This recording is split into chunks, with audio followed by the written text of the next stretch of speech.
Nerd Morning, everyone. My name is Jeremy. I'm joined here with my good friend Trevor. He is a big collector and has some amazing things. As you can tell, kind of based off of this background here, I am just wowed here in this room. It's really, really awesome. So thanks, Trevor, for joining in and just hanging out with us today. Well, I'm really excited to be here. I appreciate you letting me come on your show, and hope we can talk some comics. Yeah, right?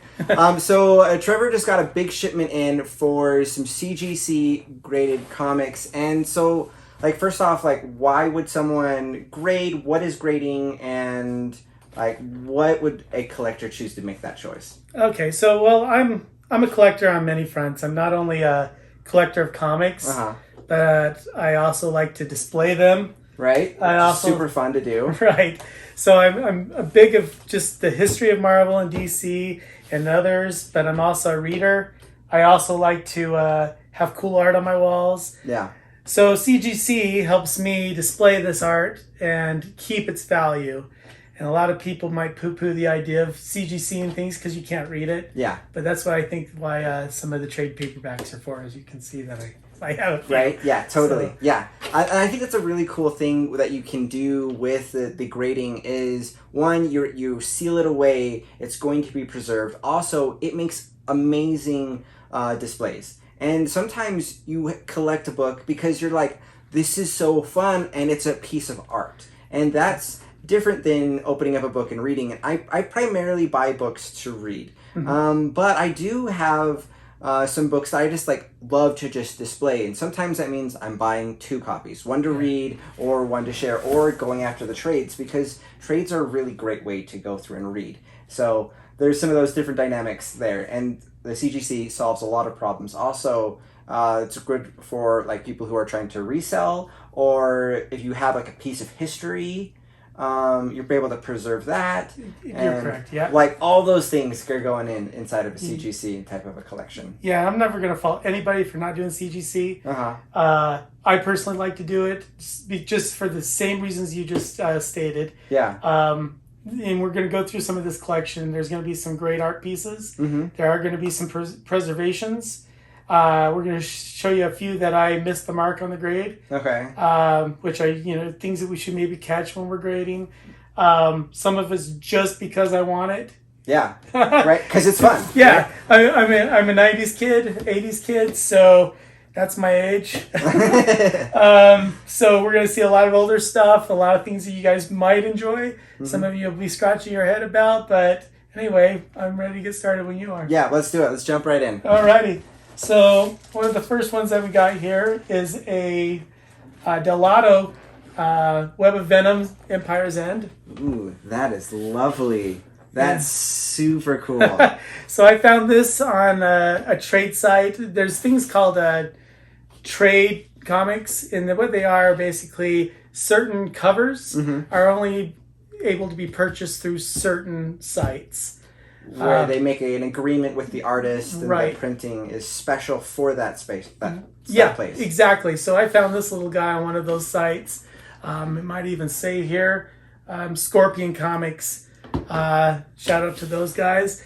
And you can see there that they did just a delightful piece from Delato of Venom, and you can kind of see that.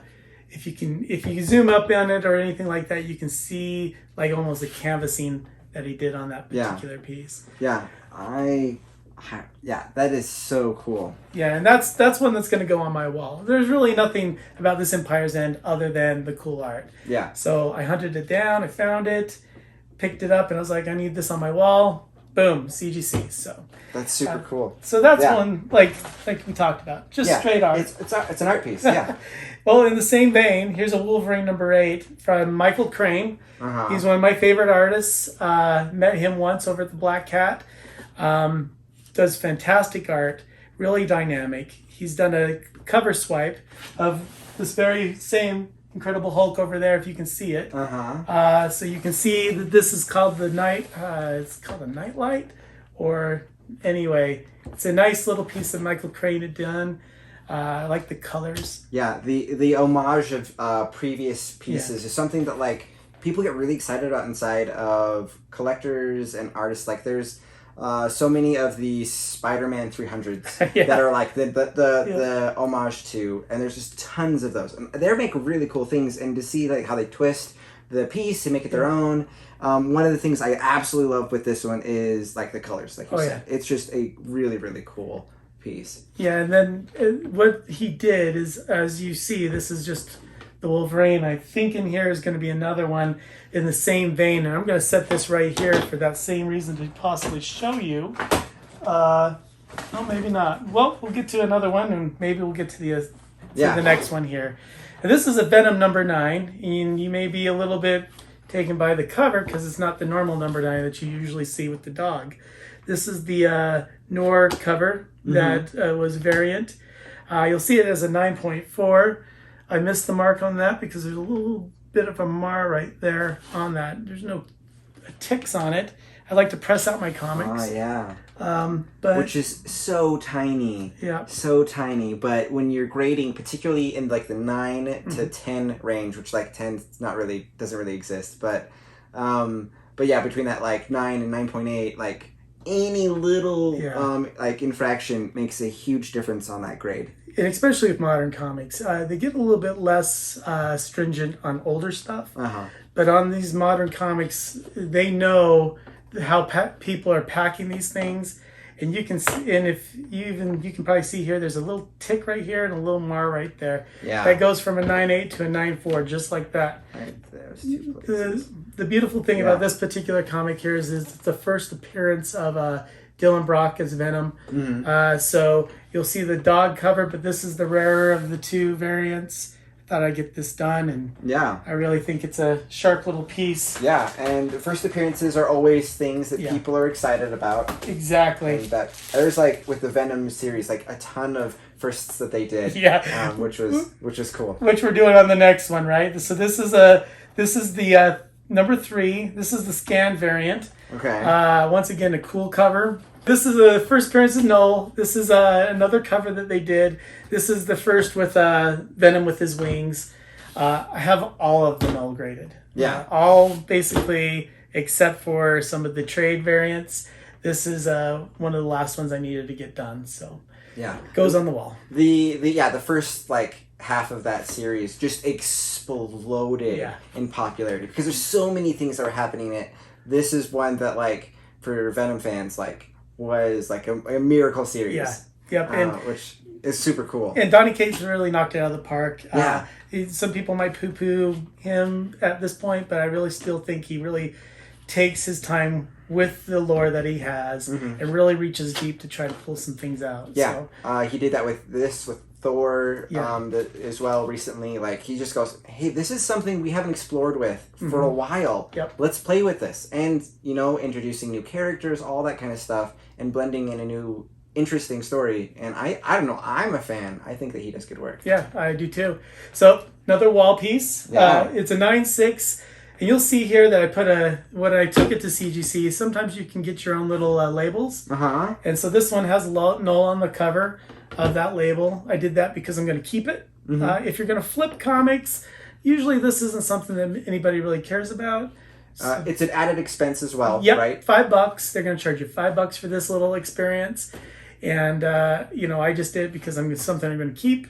And I didn't figure that. Yeah. I don't care. Yeah, you love it. It's fun. That's very cool. Yeah. So this next one. Oh, okay. So this is actually a good talking piece. Ooh. Okay. So this is the 238. A very wonderful cover here. Yeah. Very famous cover. Yeah. Very famous cover. Hobgoblin. So I fully expected, this does not have the tattoos. Okay. So I fully expected CGC to come back with a green label and to talk about green label. That means it's qualified. It means that something is missing in that issue.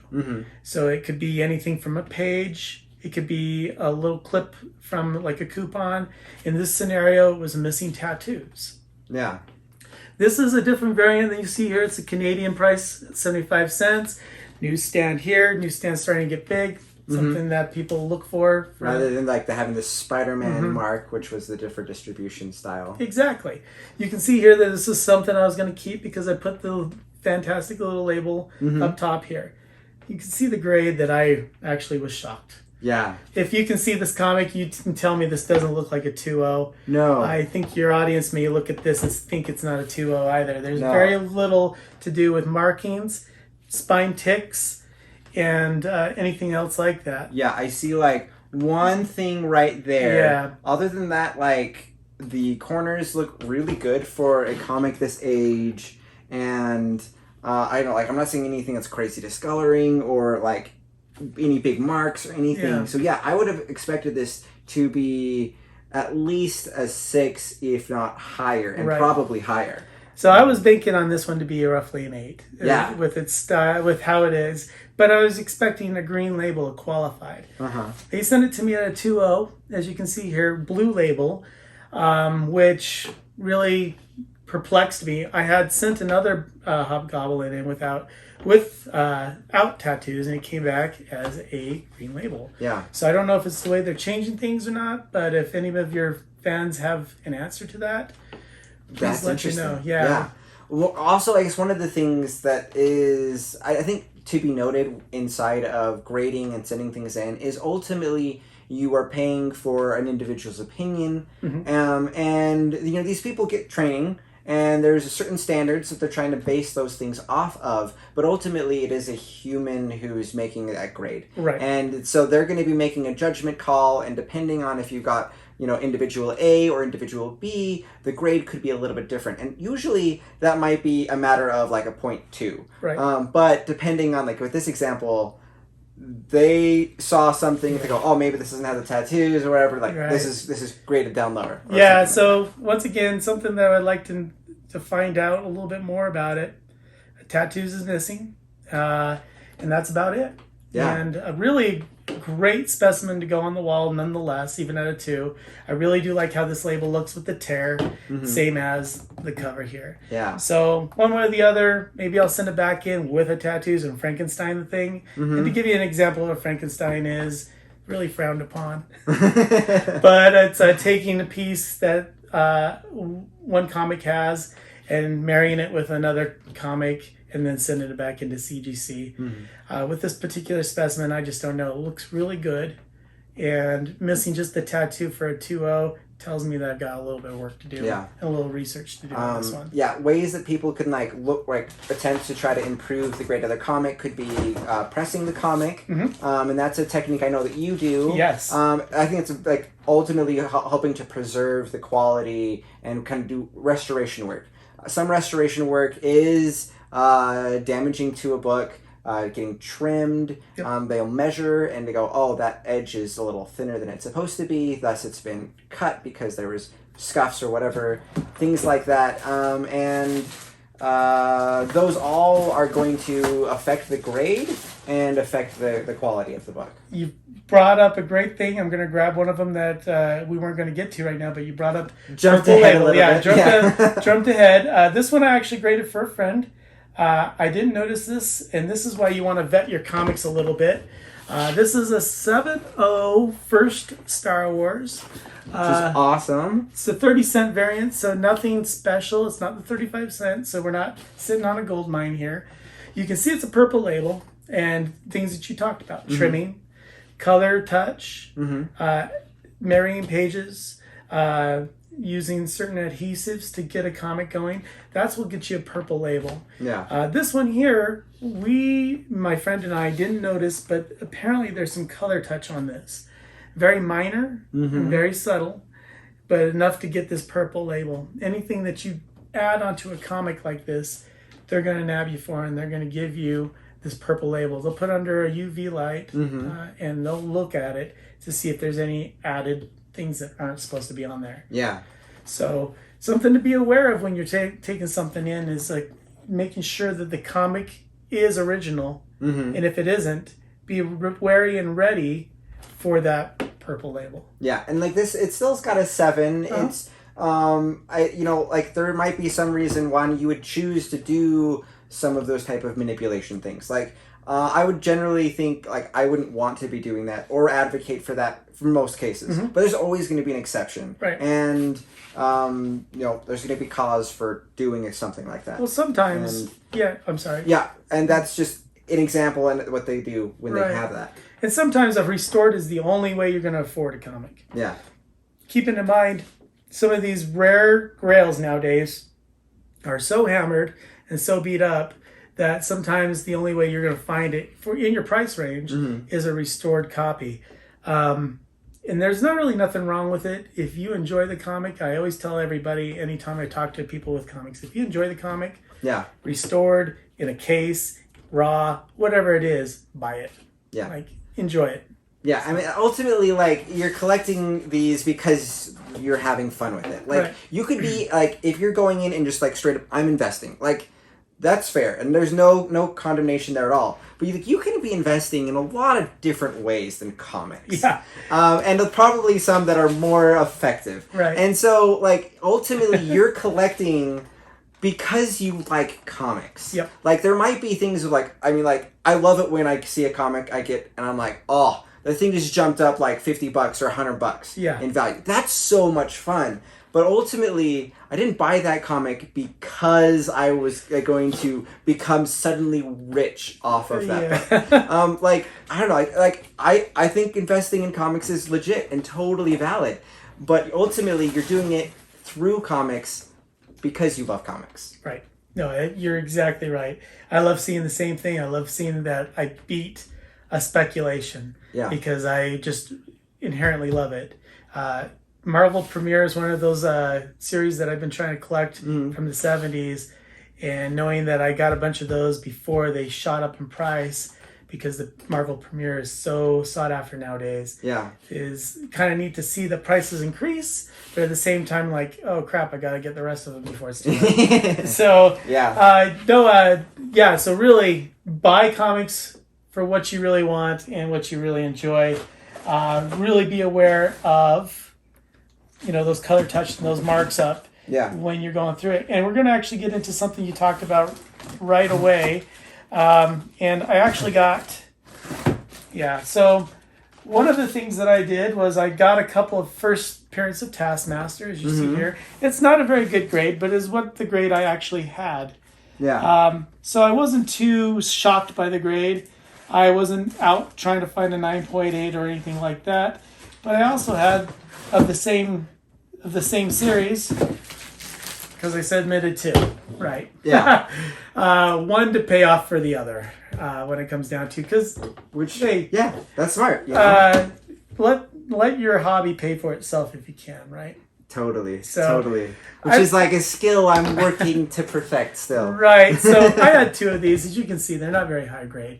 These aren't going to fetch $1 bazillion by any means. The movie's coming out soon. Right. Just in a few days by the taping of the show. But, this grading costs around, after shipping and everything, you're talking about roughly $20 to $25 per modern comic. Yeah. Which isn't necessarily cheap, but also not necessarily expensive. Like, it depends on what your budget is, of course. But yeah, like, if you're going to say you're going to do that and you've got the opportunity to have like a second copy, you can give another person an opportunity to have a nice, cool, graded book. Like, it's a win-win potentially for that. Yeah, and this isn't going to fetch any awards, but it will look really good on a wall. And I'm sure that somebody out there will want to pick it up. And when I list it, it's not going to be something that I'm going to go retire on, but it's definitely going to be something that I can pay for a little bit of this mess that I got myself into. Yeah, so, which is cool. Right. And Taskmaster, once again, everybody knows how wonderful this series. I mean, I've been hearing rave reviews about Black Widow, so I'm hoping that this character will stick around because it is a really cool character, and I really do enjoy.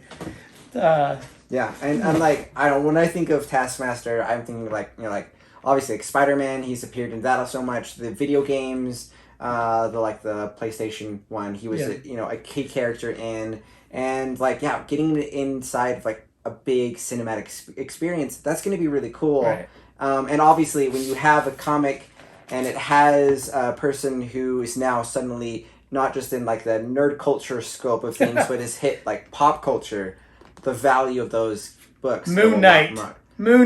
Oh my goodness! I know. I'm just like going through. Like, do I have any good Moon Knights? Because they just exploded recently. Yep, that's something that I didn't ever expect would come out. Hey, we're looking forward to it, right? I am very excited about it. So we saw the Wolverine. So you can see that this is also a Clayton Crane title, or cover. Similar playing with colors. the colors. Yeah. So it's a sister copy, right? Yeah. He made 3 of them. There's another one that's in the CGC right now. Okay. You got sent in. Yeah. Yeah. Fan of the artist, fan of the style. This kind of looks like back. There was a Venom. I want to say 151 or anything. Another cover swipe type. You can see his posture kind of swipes that. Yeah. The coloring out here really adds to it. Just a fan of it. Yeah, so. And having all of those inside of a collection side by side. Like these two here, you're like, oh, these go together, which is really fun when you're choosing to display those type of books. Yeah, so as you can see, I like motifs. If you look behind me, you'll see the first Boba Fett with Boba Fett. Nice first appearance of Dr. Aphra with Darth Vader. Right. And then, of course, the Hulk Wolverine with a 8-bit rendition of such things. So yeah, which is cool. I love that the blending. Right. That's really fun. I do enjoy that kind of stuff, and I do like enjoying my showing off my comics. Yeah. Here's one that's kind of a spec. Beta Ray Bill. We all know he's going to be coming in the MCU soon. Yeah. I jumped on this a little early because I knew it was going to happen with the Guardians. Well, we'll see, right? I'm not a savant. Yeah. I don't have insider information. I wish, right? So I got this a little bit early. Didn't need to pay too much for it. Got it graded. It's a cool cover. Really iconic cover. Yes. This is something that when I was like starting to get into comics, I would have recognized this, you know. And like, so if that's the case, then like it's very well known. Yeah. And I think if you were thinking of Beta Ray Bill, this is the image that comes to mind. Yep, exactly. You know, this particular story arc and everything to do with this particular part of Thor is really something that a lot of fans are getting into right now. Yeah. Again, one of those things that, you know, if you had talked to me 4 or 5 years ago that Beta Ray Bill was coming to the MCU, I would have thought you were nuts. Yeah. But here we are in the year 2021. Right. Beta Ray Bill's coming, baby. So anyway, really iconic cover. When it comes down to it, it just shoots out. Right? Yeah. This is another newsstand edition. Always look for that if you're a collector or a flipper. If you can find one that's the direct or newsstand, always go with a newsstand. It's usually money in the bank for you. So yeah. All right. Here's another one that's new, fresh. Everybody loves them. Yeah. I really like this series a lot. I think they're doing a heck of a job. Yeah. What else do I have to say about something that's killing the children other than he's knocking it out of the park right now? Yeah. These have been growing in popularity. Every time issue gets released, it's like jumping up in value. I initially I was like, I don't know if I'm like the covers. I'm like, I don't know, like nothing really shouted at me with the cover art style. But the story has like really taken it by storm, and they've been able to play with a lot more with it. So right, and the reason I'm jumping ahead with a couple of them because I'm a huge fan. Right, they're getting those in as a series, and in blending these together, like all of a sudden, like this this cover centers these types of things, which I have no idea how you're gonna display or you're gonna be able to do with that, but I'm just like, I see this, you know, right? And yeah, these covers are just really, really cool. Yeah, and I really like the story. I've loved it so far. We'll see how things are, but yeah, really blown up. Everybody's really popular right now. How do you pronounce his name? James Tynion. Yeah. Tynion? Tynion? Anyway. If you ever watch this, let us know how you say your name. Anyway, I really think that he's doing a great job with this and a few other titles. This is one that I jumped on the very beginning. I have his autograph on one of these bad boys. Not these ones, but up there, up top, where you can't see. My personal stash. This room is filled with amazing stuff. You guys are just not getting the full experience. I'm sorry. So this will go up with the other ones for now until I get another grip of comics. But yeah, this series is something I'm really down with. Anytime that I can see Jenny Friesen do a cover, chances are it will go into my collection. Oh yeah, I like discovered her work, particularly on the Wonder Woman's, is when I was just like, okay, this person I need to keep on track of because their covers are amazing. Yeah. But yeah, which is fun when you also like you kind of find artists like some people like Peach Momoko very recently became really popular and. People are like, oh, I just love this art. Or, there's Art Germ or others that people go, if that's an art by that individual, I want to collect that. And I think it's interesting because, I mean, yes, it's a comic, but also it is a work of art. And the covers are works of art. And that's a totally valid reason to collect a book. And also when you're like, grading it and displaying it, like that's a big part of it because you are transforming it in some ways from a book into an art piece. Yeah, exactly. And Jeremy here will tell you I have a lot of art throughout this particular room. Yes. I collect it almost as much as I do comics. I've always been somebody that's enjoyed and appreciated art of all forms, not just comic related, but when I go to a museum, I spend way too much time in them. Yeah. I'm not an artist myself. Something I resonate with. I like always, So anyway, beautiful cover. She did a fantastic job. Yeah. I love her work. And of course, another one that's going up on my wall. So in the same vein as artists that I love, I also love writers. Yeah. And Brian K. Vaughan, he did a fantastic story a few years back. Got this one on eBay. And Saga was something I always wanted after I started reading them. I started with the trades. Didn't really get into the comics until way too late. So found this one on eBay. But this is where it's a 9.0 you see here. And I wanted to just kind of talk about this particular grade. Yeah. I got this in the mail in an envelope. And anybody that's ever shopped on eBay knows that if you see a comic show up on a manila envelope, you've got problems. And I did. So on this particular piece here, I cleaned it up best I could. At first, I think it was probably a solid 6. Okay. So I did some pressing of it. I cleaned up some of the edges. I got rid of a lot of spine ticks and bumped it up to a 9.0. Wow. I always wish that it's a 9.8, but hey, I'm really just a fan of this particular series. Really a nice overreaching series that Brian K. Vaughan did. Fantastic if you like things that are grand scope, but with a little bit of any of his other work, really, when it comes down to it. I really like what he's been doing with Firepower. But really, if you want to get started on any of his work, start with Saga. You won't be disappointed. Yeah. Very adult. Yeah. So don't, kids out there, don't do it, or parents, don't get them that. But yeah. Yeah, and I think it's worth noting is like comics is a medium and it is something that is approachable for all different like ages, and there are some comics that are like amazing children's books, and then there are like the teen group, and then there's that more like mature or thoughtful or complex stories, and like all of those really have a place inside of a medium, any medium, and comics is no exception. And I think some people who don't read comics or aren't involved in that go, oh, that's just for kids, or maybe the other side, and they're like, oh, those are all like too mature, like but like there is this wide array, and I just am blown away all the time by the scope, the depth, and the variety that comics really are providing and give an opportunity for. I think, and you're perfectly correct. And also, we wouldn't see so many adaptations right now of comics if the stories were not good, right? And there wasn't something to take from them. Really, writers jump on this particular medium because they can do anything their mind can conceive because they have artists with their back, right? And really, they can really flesh out a whole world, just like the Saga. Yeah. Just by you build out a whole universe, and you can do it really on a very, very tiny budget. Because you've got on most comics maybe a team of 5 or 6 individuals, including the editors.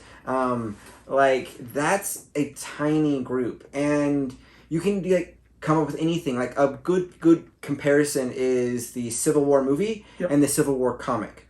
Very different. And the big thing is even with millions and millions of dollars, you couldn't do what that comic could do. Exactly. Because you had 70, 80, even 100 big time characters all grouped together in a powerful story, and you just couldn't reach that. And that you couldn't afford the cast alone. Like that alone Exactly. would like bankrupt the project. Yeah. And comics give you that option. You can do it. Yeah. Anything, right? Anything is possible. And really, this is really a testament to that, because this particular series is very far-reaching, very much out there. They use some crazy ideas. I mean, he really has. I really think this is his main comic to get. So yeah. Saga here. Super cool. Yeah, it's really amazing. Big fan of it. Another big fan of an old school comic, the Ninja Bunny, USAGI. Another one that I'm glad to have in my collection finally. I won't ever be able to afford his first appearance, but this is his first of the series. And this was back in the 80s. Really great cover of him. Yeah. Really, the 7.5 really I'm sad about, but I'm not going to... Wish it was a little higher. And I mean, really looking at it, you can't see a bunch of spine ticks that I should have gotten out, but, well, I'm perfecting my medium, right, when it comes to pressing. So you can see here that really Stan Sakai, he's got a Netflix show coming out with USAGI right now. Yeah. This is one that's going to stay in my collection. I was real fortunate to get this for what I did. Been a fan of USAGI for a long time, and there'll be a couple other. I think there's one other title in here too of somebody else you mentioned, so we'll get into that a bit. But again, solid comic for me. Yeah. Even the back has a nice little thing back there. Yeah. Which sometimes you're like, oh man, that's the back cover, and it's whatever. Yeah. Yeah. It's these old Fantagraphics here. They always had something on the back. Fantagraphics is one of those main smaller comic companies that just have been stucking around little by little. They usually did a lot more adult things, but this particular instance they did a real kid type oriented story. So anyway, love this title. I'm looking forward to getting that one on my wall. This is another friend, and this has actually got a story behind it. I have one of my own, but this was graded for one of my friends, and we just talked about this earlier. The 300, very famous. McFarlane did a fantastic job with this cover. Everybody cover swipes it. This McFarlane's work really I think helped Spider-Man grow up and change the style that he had for the webbing. Now that's parried off frequently. That's the style that it's drawn, very influential for this character, and this book is just so famous. Right, exactly. No, and funny thing I didn't know about this particular cover until recently was that I guess Todd McFarlane did not like doing black Spider-Man. He didn't like the costume, so that's why in 301 you see the same image, but with him with a full red and blue suit, because he was finally able to draw Spider-Man how he liked him, how he wanted him. This particular cover is very iconic. 9.2, the interesting thing I got, I was really confused because it's extremely clean. Beautiful cover. I mean, looking at it front and center, you think it's going to be a 9.8. Well, we got the notes from CGC, and which is a cool thing that you can get. You do have to pay a little bit in order to get that information, or does do they come with? They come at certain tiers of your membership. We'll give you those. Okay. And I have a tier that allows me to see those notes. Okay. And this particular one has said that there was Todd McFarlane written on the inside page. Something I did not notice. Something that the owner of this comic did not notice. And we don't know if it was a Todd McFarlane signature or if it's just somebody wrote Todd McFarlane on there. We'll never, unless I crack this open and look, I'll never know. This is a direct. You can find newsstands. Newsstands are worth a lot more. But beautiful cover. Beautiful copy. Really, if it didn't have that... that signature on there, I really do think this would have closed in on a 9.6 to a 9.8. So, Really good job with my friend on that one. Too bad that it has a signature that we can't ever. No, now, one thing to know about CGC and signatures: if you submit a comic with a signature on the front, they will green label it, and when they green label it, they'll say signed, or not signed, but it'll say so and so. For this instance, it'd say Todd McFarlane written on the front. Yeah. So just be aware of when you're purchasing comics and you see that green label, and maybe it is authentic signature, the CGC will not recognize it and put it in yellow unless they see that signature. Yeah, and there's a couple of ways that can happen. You can get it like at a convention. Maybe they'll have it so you can get someone who essentially like witness or verify that, and then they go and it goes right in. It gets sent in to get graded. You can do a couple of other ways to get that grade.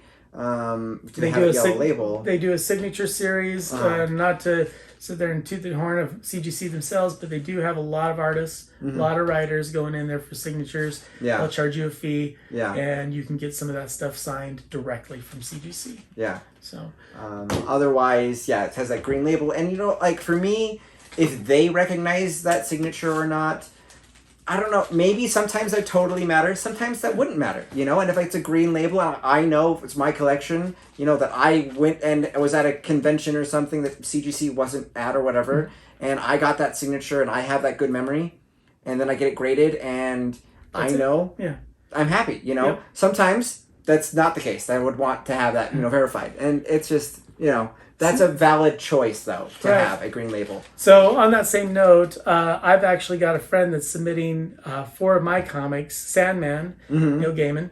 I have 4 of them that were signed by him when I went to meet him, and he was doing a book reading of Coraline back in about 20 years ago. Cool, yeah, okay. And so what I've done, or what my friend's doing, is submitting them through CBCS. Okay. And they authenticate signatures, all kinds, not just comic book, but anybody else. Buzz Aldrin, if you have a signature, you can submit it in, fee, they'll verify signatures. Okay. So that's one way to verify that's already after the fact. If you have Dynamic Force comics, or you met them at a convention, if you want them in a slab that says, hey, it's verified, CBCS. Yeah, that's a really good note, because we've been going through, you know, the CGC collection and kind of like almost like saying graded book and CGC almost synonymously, but they're not the only player in town. No, and like for me, like honestly, I'm not like I don't think one company is like doing so much better than another that invalidates the other.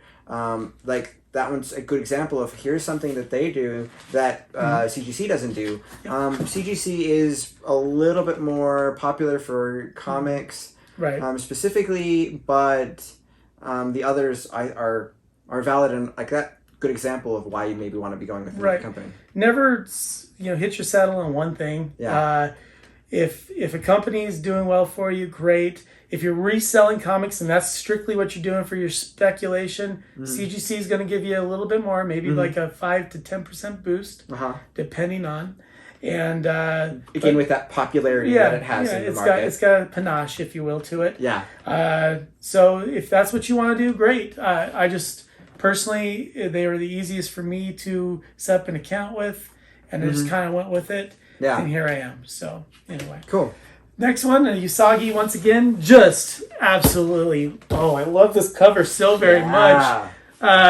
Really, it's an incentive. It's Santo Luco is the artist, and I just adored it. Like the first time I saw this, I was like, I need this incentive. Yeah. And I spent too much to get it, but here we are. This one's definitely going on my wall. Just really love the look and feel of this particular cover. It gives USAGI more of a more adult theme to it. Really, that Ninja Rabbit looks I just love it. Yeah, it's super cool. It's not really worth much, but hey, I buy what I want. Right. And what I enjoy. So this is what I got right here. This little guy here, and really not much other than that. He really has, this particular series has great and beautiful 1 in 10s. If you're a fan of those art, ratios, I mean, or this particular series has been a great series. Yeah. I really love this cover. Yeah. So, anyway, like it a lot. and then let's move on. So here's a little speculation, if you will. Okay. There's Dr. Aphra's first appearance. Here she is again in what is this, a fourth or second printing, and here she is one more time in a fourth printing. Yeah. They all came back in 9.4.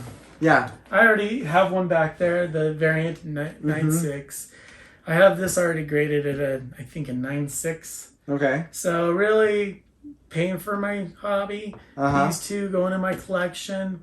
Yeah. Dr. Aphra is going through the roof. Yeah, which means there's potential that they would say, hey, let's make a show or let's do more with this character. Once that happens, this character, which is already popular, could become super popular. If so, the value of these books could explode. Yeah, and they're already pretty high as it is. If they would have hit 9.8, maybe it's retirement money. Who knows? Right. But anyway, speculation here because I wanted them. Might as well collect the series. I'm like, Pokemon Master, got to collect them all. That's right. So here we are with pretty much the whole suite of the first appearance of Dr. Aphra, rated high at 9.4 and 9.6. So pretty happy about it. Yeah. Those come off the local comic book floor when I got them. So for them to come back rated that high is something that's important. So yeah, I believe this is another little wonderful thing. This is Kamala Khan first appearance. Marvel Point 1. We're gonna see Kamala. Yes, I'm so excited. I am so excited. And having this inside of the collection, for me as a Kamala fan, I'm just like, oh yeah, this is Miss Marvel. That's really cool. It's really cool to see. Yeah, and this is one that, I wanted to get and make sure that I got graded before everything hit. Yeah. Because really with CGC, we're talking 6 months right now. So really, if you want to get a comic graded and put on your wall, and or if you want to flip it, you got to beat the speculators. And you got to make sure that you get it graded sooner than later. But this is really a 9.6. I'm really happy with this. This is another one that came off of the floor back in the day. Really just one corner blunt, and that's all it needs to become a 9.6. Yeah. So Kamala Khan, it's going to be great to have her in the MCU. I'm really looking forward to it.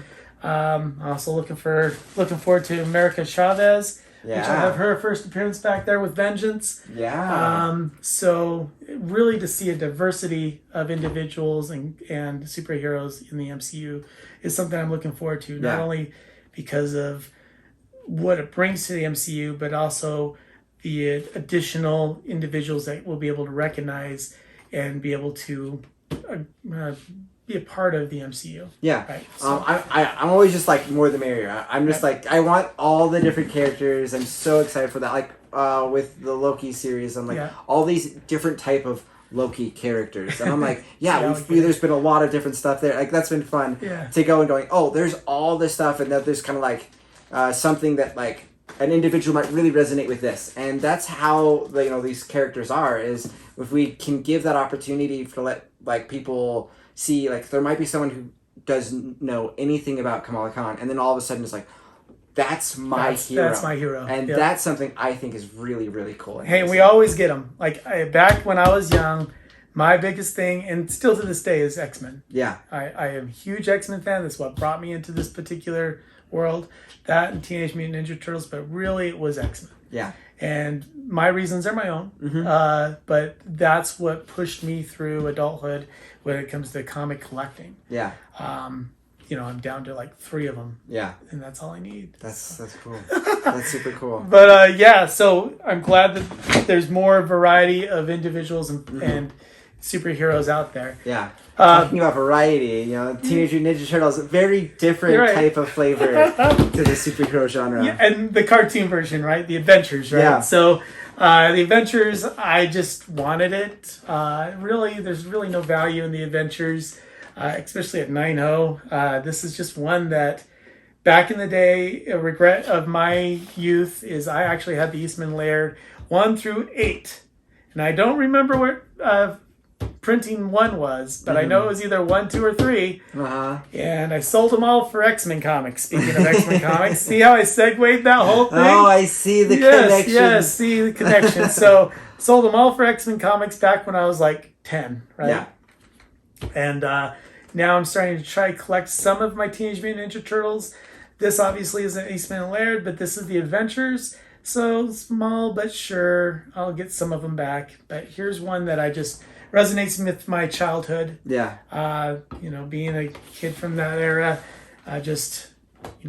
pizza and everything else in between. Right. I really do like this, and I like Eastman and Laird's art style and their stories. Like for this, it's just like it's nostalgic for me, right? This is like the live action movies, the cartoons, like all those things. I remember having a pizza party movie night with my family watching the Ninja Turtle movies. Like I that's something very vivid, and so something like this, like, it may not have like big monetary value, but having this inside of your collection can be a really fun, nostalgic experience. Right, and that's exactly what it is. Here's another one that I was a fan of ever since the 90s movie. Yeah, okay. Tank Girl, something that, once again, I always wanted in my collection. Was able to find it with card intact.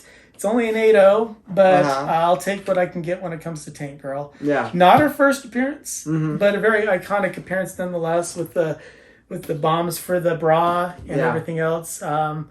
Really, when the movie came out, really wacky. If you haven't seen it, check it out. But I kind of fell in love with the character at that time. And here I am with the first issue of Tank Girl. So super cool. Yep. Another good one for the collection. Yep, and this is the first time I'm actually looking at it, so I'm kind of adoring every comic when I first pull it out, and I'm like, oh yeah, I can see why this could grade higher. But nonetheless, I'm still appreciative of this particular comic. I'm looking forward to getting that one on my wall. Yeah. Also, this one's been fired up. Real excited about possibilities here. This has got a few first appearances. This has got Grand Admiral Thrawn, Mara Jade, and Jorah C'baoth, all first appearances on this particular comic here. Which are like a lot of really big names, particularly in the animated series with like Clone Wars and then Rebels. Like some of those types of things like are setting up now stuff that are doing inside of the now live action shows, and we've been getting those types of things, and like that's probably on the horizon here. Yeah, you're going to see this one skyrocket soon enough. Thrawn, he's coming. Live action, one way or the other, we're going to see it. Yeah, they have Mandalorian movie. They've set that up. And I don't know like which of the other shows he'll make his first appearance in. Right. But it's coming. Yep, it is. And this one I found at my local comic shop. He was very eager to sell it to me. The only problem with this particular comic is when you're buying comics, you want to press things. If it's cardstock on the cover, you need to make sure there isn't any bends because they will not press out. So you can see, Jeremy can see this little bend right here. Oh, yeah. It comes all the way through the other side. And that's why they're 7.5 instead of a 9 something. So, but nonetheless, it's one that I wanted in my collection. The price was right for me. So I picked it up, put it in my collection, and going on the wall. That's cool. So, yeah. Here's a speculation one. Okay. Yeah. This is the first Riri in the Ironheart outfit or suit. So this is the variant from Taruku is the artist. I want to say his name's, I'm going to butcher it. Turcotte. There we go. This is actually a rare cover. Nobody knows how the variant was. We don't know if it's 1 in 10, 1 in 5. What the story is only stores that ordered it pre-ordered 9 and pre-ordered 7 in some regards got these particular variants. Interesting. So these make these that's really different rare. than normal. Yeah. This is really a speculation comic. I already have this in my collection. This was really to help pay for the hobby. Yeah. So I've got this little guy here, 9.6. I know why it became a 9.6. Obviously this is one that I tore apart and saw immediately. You can see that one spine tick there. Oh, yes. So yeah. Which honestly, like, it's hard when you go into a store and you're just picking up books. It's hard sometimes to not get those. I mean, that alone could be simply how the person prepping the comics at the shop set down the book. Yep. Or how they were set into the box from the manufacturers. Exactly. And you could get go to your shop and literally all of the books could have that. Yep. Like, that's so tiny. Yet that makes a 2 point. Yeah. It's crazy. And really, it's phenomenal. You know Riri's coming in the MCU. So this is really a spec book that anybody that is a speculator might want to jump on before the movie hits. It's just a matter of time. Yeah. You'll see her. Riri is one that I myself actually stumbled upon. I like thrift shopping for comics. Often you get hammered books. Yep. And if they're a book that you're really excited about and it's hammered, but you love it and you're excited, okay, that's could be a good deal and a really easy way to get books that are cheap if they slip up past the cracks or whatever. Right. And I got a box full for $1 a piece per book. And I found a first appearance of Riri in that. And I was just like, what? And is it going to be a 9.8? No, it's definitely not going to be a 9.8. But it's a pretty decent condition. And that was super exciting. And Riri's a character I really like. And that's fun. That's fun for me. Hey, again, when it comes to your collection, I love finding deals. Right. Love it. It's one of my favorite things is finding deals at a local comic shop. But again, it doesn't matter where you find a comic. It doesn't matter what condition it is. I have a lot of hammered comics myself. This is just cream of the crop. We're actually going to get into one comic that I'll show you that I have a split cover on that I didn't know.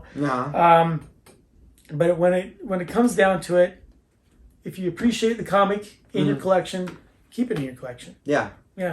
So beautiful cover. Help pay for my terrible habits. Not terrible at all. So this one's a McFarlane cover of Reborn, Cool. issue 1. This is Miller World. This is Mark Miller. He's this might be optioned. I think this is already optioned from Netflix. They've acquired, I think, pretty much the entire universe. So they've got the potentials to be playing with anything there. And if they do, then all of a sudden the value is going to increase. So this is a McFarlane cover, why I picked it up. Thought it was a 9.8, but if you can see on this side, right here, you can see a slight spine split. Yeah. Never saw it. Oh, no. You really got to vet your comics when you're taking them in. I would not have sent this in if I knew it was a 7.0, just because of the cost associated to it of grading this. I'm literally grading a $3 comic at this point. Yeah. But it is a beautiful cover. Yes. McFarlane always knocks it out of the park. Yeah. And having a Reborn issue 1, nonetheless, is fantastic to have. Yeah. Really good story. Check it out. Another one of those type Saga, where it's really reaching. Millar really has a lot more adult themes. So Jupiter's Legacy and other things like that. If you're familiar with those, you may like Reborn. So give it a shot. I like the series. Really bummed about that split, but that's how the cookie crumbles when you're excited to send things in. Yeah, things to note and be aware of when you do it. Yeah, exactly. But also, if you're going to send in tons and tons of books, you're going to every once in a while run across one that you just miss. Yeah, exactly. This is another one of my friends. I sent it in for him. It's a first appearance of Boba Fett. There's actually one back there. I'm going to switch him out for the 8.5. Just kidding. I won't do that. Anyway, fantastic cover. Fantastic image of Boba Fett. Boba Fett's real first appearance, if any of you guys out there, is in the magazine of Empire Strikes Back. But this is the comic form. This is what CGC kind of denotes as his first appearance. Yeah. You'll see here it's a newsstand. So that will increase the value of this comic for my friend. I don't know if he's just going to spec on it and sell it. I don't know if he's going to keep it in his collection or not. But fantastic. A little piece of Star Wars nostalgia to have. With one of the most iconic and coolest characters. Yeah. So everybody as a kid, like I remember my Boba Fett action figure when I was a little kid. Yeah. And that thing got abused, and for good reason. I love Boba Fett. So we're getting pretty close to the end of it. So yeah, just a couple more, really. Yeah, really. So you're talking about Peach Momoko. Yeah. She is also an artist that I adore and really love. And, well, crossing up with USAGI. Which is one that you love as well, which makes a perfect marrying of things to be excited about. I absolutely adore this cover. Yeah. I really think that Peach did a great job in this cover. There's a few Peach covers that she does that seem very reminiscent of other covers she does. In this particular one, I thought she really did a great job with the background, where he's kind of contemplative. I really like this. It gives me a little... It seems more serene than most comics really add. So I really like her color palettes that she uses. I really like USAGI, so this was perfect. Yeah. This was a trade variant from a convention. I had to get this and acquire it from online because I was not at the convention during COVID. But love it. Yeah. I really do enjoy this. I'm glad that I was able to obtain this cover. I got this one graded for numerous reasons. A lot of people make fun of DARKHAWK. I think he's a kind of a cool character. I grew up with it. I've got some DARKHAWK comics. Yeah. This one here was a #1. He has started to spike. A lot of people are kind of speculating he might show up in the MCU. I don't really care. Possible. Yeah. Possible. It's an 8.5. It's a newsstand. So the price will be a little bit more because it's a higher grade newsstand. But really, it's just a comic that I had in my collection for a lifetime. Yeah. I've had comics in my collections from like 1990. And you see the stuff on my walls here and everything. It started back in 1990. Yeah. Not this particular comic, but Executioner's song, I believe, from X-Men. If you ever get all of the comics and put them in an X, they actually all connect, all the covers. Fun. Yeah. And that's what I found out back in the 90s when I was a little kid. So what did I do? I lined them up as an X on my wall. Super nerdy. I didn't have very many girlfriends. But nonetheless, it looked cool. Jim Lee was I loved him. I loved his art. And anyway, a lot of nostalgia comes with DARKHAWK because this is one of those comics that's been in my collection forever. Yeah. So I figured, why not? It's spiking. And anyway, it has a cool ad of, Dracula's Curse from Castlevania #3 on the NES too. Another childhood favorite of mine. So anyway, it was all about that. Yeah. So we talked about Dolato with that Venom at the beginning. There's another Dolato here that I got from a company. An interesting, different color palette, honestly, it's kind of a different art technique style too. Yeah, it's got that canvasy look. It looks like he's actually used acrylics and they put it on a comic. Scrooge McDuck, you really see that it's got a sinister look to him. I just liked it, and I was like, you know what, this will be great to put up during the holidays and make it remind me of Disney's Christmas Carol. Right. Which is classic. Right. Yeah. And again, doesn't really relate to that directly, but Scorpion Comics, I couldn't say no to it. Yeah. They seem to have a thing with Dolato, so I jumped on it. So cool. one that's going to just go in the collection, sit. So, moving on. We've got about 3 more titles left. I've got all of them, and this was just the first issue. My goodness. So cool. I'm a big Hellblazer, John Constantine fan. Yeah. I have the first appearance in the Swamp Things. I needed to, and those were graded. I needed to get this graded so I could add to it. But this series, was so good. Yeah. Very, very acclaimed, and really fleshed out the character in some really amazing ways, and a awesome piece to have inside of that collection. When I got a little bit older in my comic book collecting, I was really a big fan of Vertigo. Yeah. It was more adult themed, as we've already established. But yeah, I was able to, I read a lot of Sandman, a lot of Red, a lot of Hellblazer, a lot of Preacher. Got Preacher in my collection too. Sure. All of those solid titles, and this was one that I had to get graded before it was too late for me.